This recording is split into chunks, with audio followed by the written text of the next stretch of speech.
تو صحابہ کرام کے بارے میں جو سب و شتم سے منع کیا گیا ہے، جو کہ حرام ہے اور کفر بتایا گیا ہے، تو اس کی مختلف صورتیں ہیں. کیونکہ مثلا ایک آدمی نعوذ باللہ لعنت کرے، لعن تان کرے کسی صحابی کو، جیسے کچھ زنادقہ گمراہ لوگ سیدنا ابو سفیان رضی اللہ عنہ، سیدنا امیر معاویہ رضی اللہ عنہ کا نام لے کر لعنت کرتے ہیں. یا شان میں کمی کرنا، کسی صحابی کی شان میں کمی کرنا، چاہے مہذب الفاظ استعمال کریے، کوئی برے الفاظ نہ استعمال کرے، صرف اس انداز میں بیان کرے کہ صحابی کی شان میں کمی ہوتی ہے، یا اس کی عدالت میں طعن ہوتا ہے. عدالت یعنی جو ان کی ثقاہت اللہ تعالیٰ نے ثابت کر دی ہے کہ وہ ثقہ ہیں، کہ مطلب کہہ دے کہ وہ تو جھوٹ بولتا تھا، اس کے اندر تو دھوکہ دیتا تھا، نعوذ باللہ. جیسے سید قطب نے، مودودی نے سیدنا عمر بن عاص رضی اللہ عنہ، سیدنا عمر بن عاص رضی اللہ عنہ کے بارے میں خاص طور پر اس طرح کے الفاظ استعمال کیے ہیں. سیدنا معاویہ کے بارے میں الفاظ استعمال کیے ہیں کہ دھوکہ دینے میں، چال چلنے میں، مکر کرنے میں ایکسپرٹ لوگ تھے، نعوذ باللہ. تو یہ سب و شتم میں آتا ہے. یا ان کے عقیدے میں کوئی غلطی نکالنا، ان کی دینداری کے اندر کوئی غلطی نکالنا، یہ تمام اقسام جو ہے سب و شتم میں آتی ہیں. امام طحاوی رحمہ اللہ نے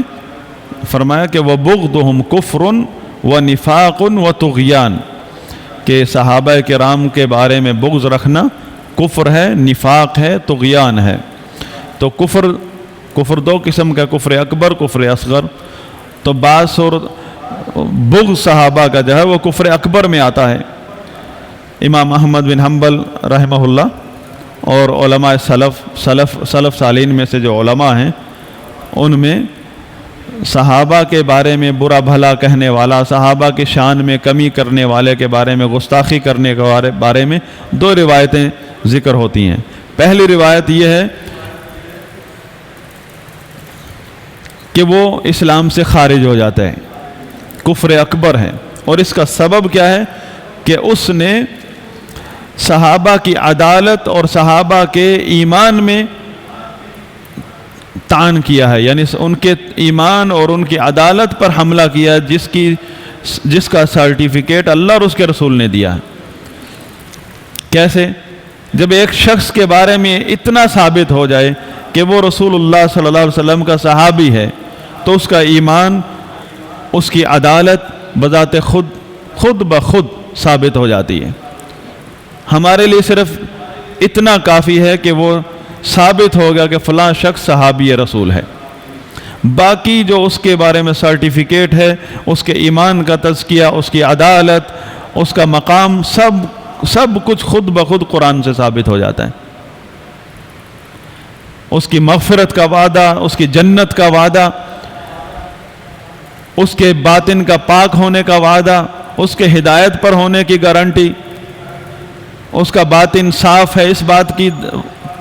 گواہی، سب کچھ ثابت ہو جاتا ہے خود بخود. تو جو شخص کسی بھی صحابی کے ایمان پر حملہ کرتا ہے، اس کے عقیدے پر حملہ کرتا ہے، اس کی دینداری پر، اس کی صداقت پر، اس کی عدالت پر حملہ کرتا ہے، اس کے باوجود کہ اسے پتہ ہے کہ یہ صحابی رسول ہے، اور صحابی رسول کے لیے کیا کافی ہے کہ وہ رسول اللہ صلی اللہ علیہ وسلم کے سامنے ایمان لے آیا ہو، چاہے ایک لمحہ اس نے زیارت کی ہے نبی صلی اللہ علیہ وسلم کی، اور اس ایمان پر، اس عقیدے پر اس کی وفات ہوئی ہو. پھر بعد میں ان کی وفات کے بعد ان کی زندگی کے مختلف احوال کے اوپر تبصرہ کرتے ہوئے ان کی شان میں کمی کرتا ہے، تو سلف صالحین کے ایک روایت کے مطابق وہ اسلام سے خارج ہو جاتا ہے، کیونکہ اس نے اللہ تعالیٰ کی کسی بھی توثیق کا لحاظ نہیں کیا. اب قرآن میں یہ نہیں آئے گا کہ ہر صحابی کا نام درج کر دیا جائے،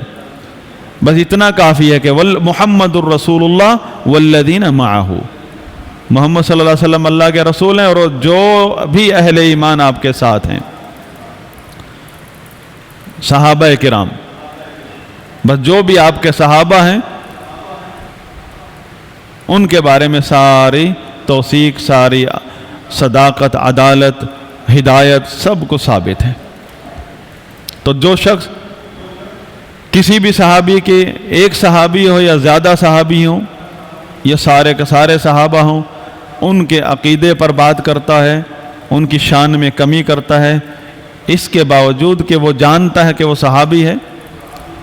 تو اس کے کفر کا فتویٰ دیا ہے امام احمد بن حنبل رحمۃ اللہ علیہ نے بھی، اور سلف صالحین کے دور میں علماء کرام نے، کیونکہ وجہ یہ بتائی ہے کہ اس میں اللہ تعالیٰ کی بیان کردہ جو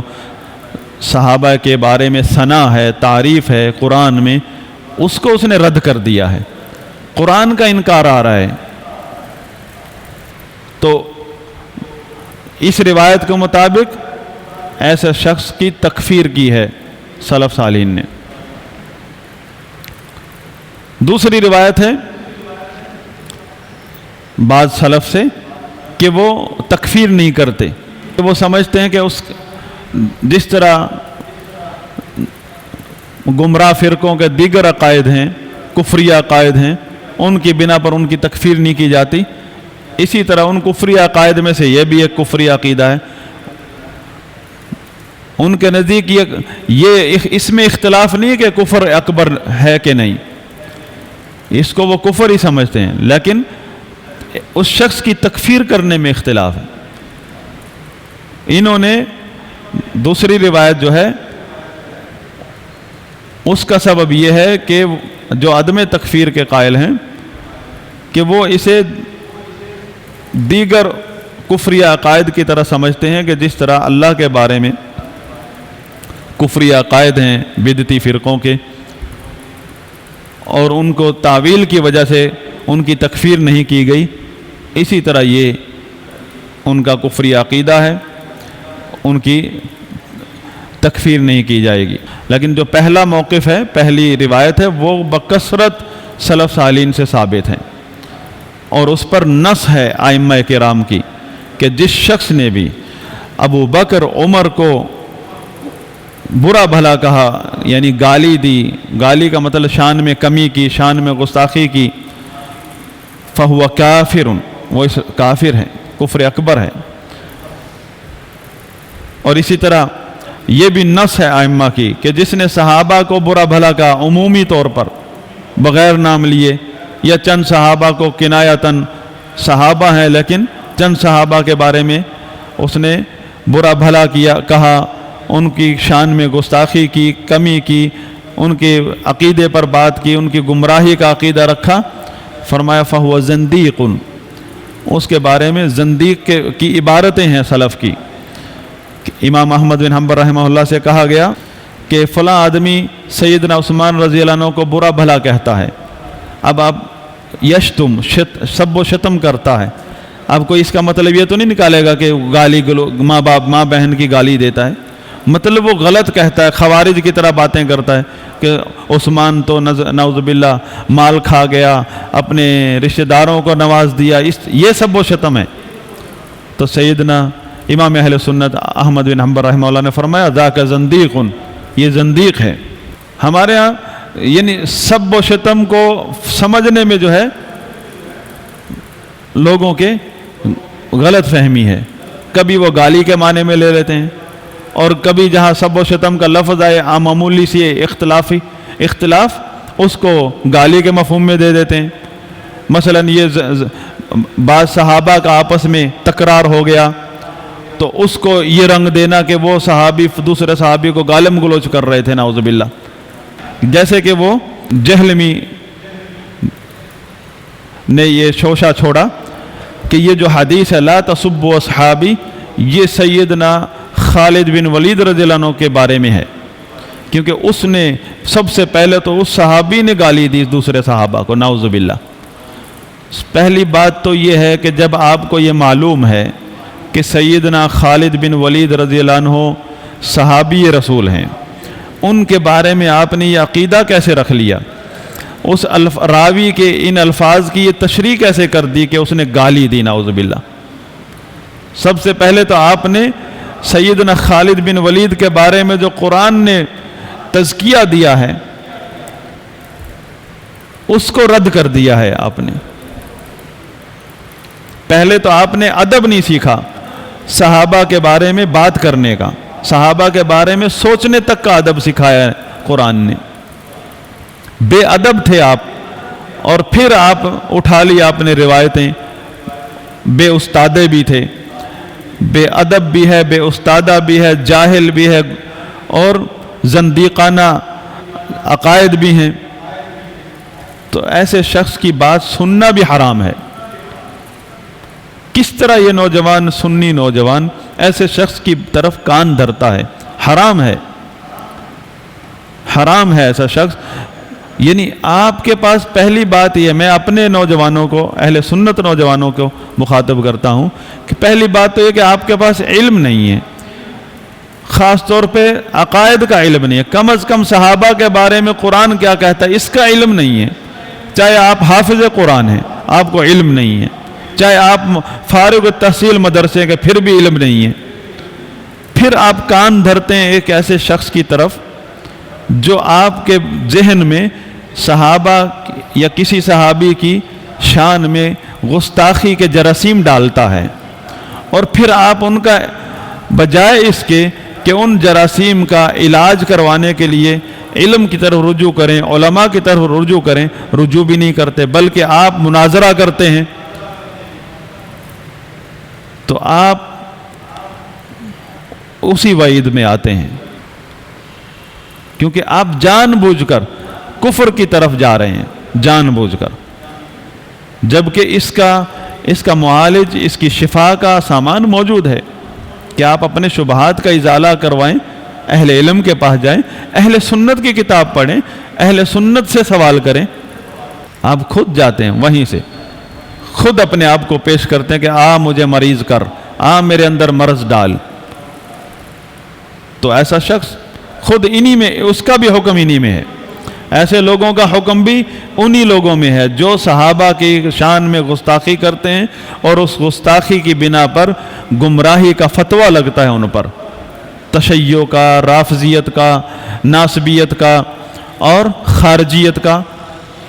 ان لوگوں کا شمار بھی انہی میں ہے جو اپنا علاج نہیں کرواتے۔ ایک شخص نے، ایک طالب علم نے سوال کیا صالح آل شیخ حافظہ اللہ سے کہ میرے ذہن میں کسی بات سیدنا معاویہ رضی اللہ عنہ کے بارے میں تھوڑا میل آیا ہوا ہے، تو کیا میری اس پر پکڑ ہوگی؟ تو شیخ حافظہ اللہ نے، جس کا خلاصہ ہے، جواب لمبا ہے کہ جی ہاں، کیونکہ آپ کے پاس کتابیں موجود ہیں، اس کے آپ کے دل میں ایک میل آ گیا معاویہ رضی اللہ عنہ کے بارے میں، کسی نے شبہ ڈال دیا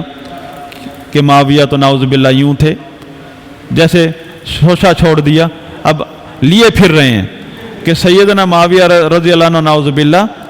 سیدنا علی کو گالیاں دیا کرتے تھے، اور حکم ان کے دور میں ممبروں پر سیدنا علی اور اہل بیت کو گالیاں دی جاتی تھیں، اور بنو امیہ کے دور سارے میں گالیاں دی جاتی تھیں۔ یہ سنی کہاں سے؟ زندیق لوگوں سے سنی بات، اور پھر دماغ میں بٹھا لی، اور علاج کے لیے کہیں بھی نہیں گئے۔ اگر کسی نے اس کا علاج بتایا تو اس کو قبول نہیں کیا، تو اس کا مطلب کیا ہے؟ وہ اس طالب علم کا جواب دیا کہ آپ علماء موجود ہیں جو اس کا علاج کرنا جانتے ہیں، اس کا جواب دیں گے آپ کو، کتابیں موجود ہیں، دلائل موجود ہیں، اس کے باوجود آپ جراثیم کو اپنے دماغ سے نکالنا نہیں چاہ رہے، آپ کے پاس ٹائم نہیں ہے، تو آپ گناہگار ہیں، آپ اس میں واقع ہو چکے ہیں، جس سے آپ کو منع کیا گیا ہے کہ صحابہ کے بارے میں ذرا بھی اعتدال سے مت ہٹیے، ذرا بھی غلط مت سوچیے۔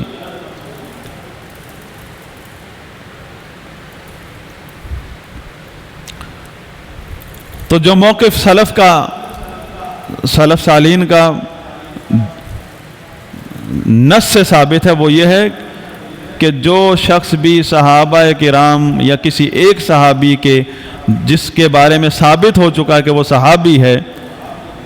اس کے عقیدے میں، اس کے ایمان میں یا کہیں بھی جو ہے نقص نکالتا ہے، اس کے منہج پر، اس کی ہدایت پر حملہ کرتا ہے، اس کی صداقت پر، اس کی عدالت پر، اس کے اخلاص پر، یہ کفر اکبر ہے اور ایسا شخص اسلام سے خارج ہو جاتا ہے۔ پھر بہانے جو مرضی بناتا رہے کہ مجھے تو دلائل دے دیے تھے کسی نے،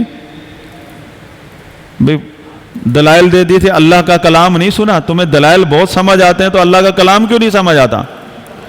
تمہیں زندیق لوگوں کے دلائل تو سمجھ آ جاتے ہیں جو لاجک ہے، اللہ کا قرآن کیوں نہیں سمجھ آتا؟ اور تمہیں اتنی تمیز نہیں ہے کہ اہل سنت علماء اور اہل بدعت میں فرق کرنا چاہیے؟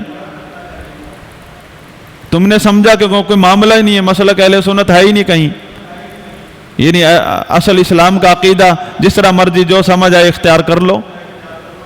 اور اللہ تعالیٰ نے فرمایا وَمَن يَبْتَغِ غَيْرَ الْإِسْلَامِ دِينًا فَلَن يُقْبَلَ مِنْهُ وَهُوَ فِي الْآخِرَةِ مِنَ الْخَاسِرِينَ۔ جو اسلام کو چھوڑ کر کوئی اور طریقہ اپنائے گا، صحابہ کے بارے میں اسلام کیا ہے؟ تمیز نہیں ہے؟ قرآن کی تعلیم کیا ہے؟ وہ عقیدہ جو صحابہ کے بارے میں قرآن نے بیان کیا، قرآن میں تلاوت ہوتا ہے، اس کو سمجھنا مشکل ہو رہا ہے آپ کو۔ اور اللہ تعالیٰ نے صاف صاف بتا دی ہے کہ کوئی بھی عقیدہ ہو، کوئی بھی مسئلہ ہو، اس میں اسلام کے علاوہ کوئی دوسرا منہج، کوئی دوسرا نظریہ قبول نہیں ہوگا۔ وَهُوَ فِي الْآخِرَةِ مِنَ الْخَاسِرِينَ، خسارہ پانے والوں میں سے ہوگا۔ خسارہ پانے والے تو یہود و نصارہ ہیں۔ جی ہاں، تمام اہل بدعت، جس طرح سورہ آل عمران کی آگے چل کر آیت ہے کہ تمام اہل بدعت اور فرقہ واریت کا شکار لوگ، ان کو اللہ تعالیٰ کفار اور منافقین کی صفوں میں انہی کی طرح سیاہ چہرہ کر کے کھڑا کرے گا۔ ہیں مسلمان اس گمراہی کی وجہ سے کہ انہوں نے اسلام اور سنت کا راستہ چھوڑا ہے۔ یوم تبیض وجوہ وتسود وجوہ، تبیض وجوہ اہل سنت والجماعہ وتسود وجوہ اہل البدعۃ والفرقہ۔ اس کی وضاحت ہو چکی ہے پہلی کلاس میں۔